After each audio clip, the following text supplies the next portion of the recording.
The mystics of all tradition have taught us that love is not to be sought. Love is what we are. Love is here in each and every moment.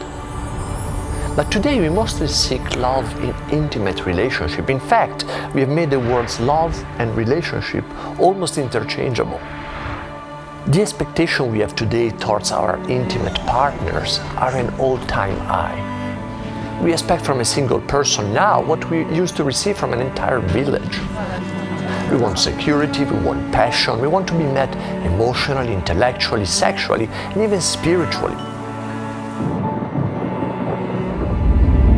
Relationships are beautiful, but they are also the mirror in which we see ourselves. We see us as we are, with our reaction, our trauma, our fear, our loneliness, pain, grief. They are a crucible to awaken, a crucible to grow, to truly know and to be ourselves. But seeking and pretending to love somebody who matches our long checklist of requirements for being met, it's actually a fantasy. It is not love. If our happiness exists only because someone loves us, we are suffering, and we will continue to suffer because doubt will always be present. We'll fear to lose this love, we'll fear betrayal, we'll live in doubt. It will not last, maybe it's not real. What if it could be better? And with these thoughts in the back of our mind, we live in doubt, fear, we forge false expectation, and often in this swipe right or left society of illusionary hopes, we will leave our partners, but not because we are unhappy with them, because we believe we can be happier with someone else tomorrow. Love and intimacy are not conditioned upon our expectation and fantasies.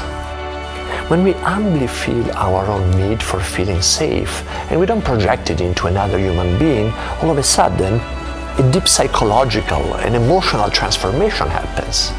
And at that point, we can love without demand. We can love without a fantasy.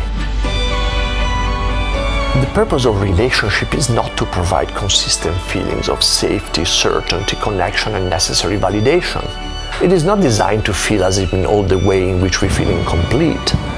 The beloved is not here to appreciate and validate our carefully crafted identity, but to challenge us.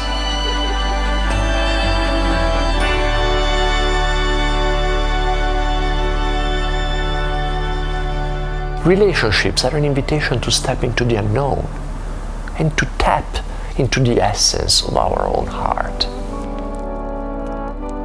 We are embedded in a relational field. Life is a movement in relationship. To be related is the very essence of existence. Without relationship, I'm not.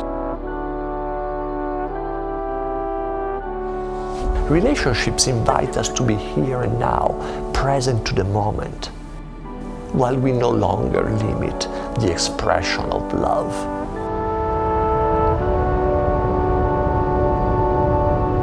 As Rumi says, your task is not to seek for love, but merely to seek and find all the barriers within yourself that you have built against it.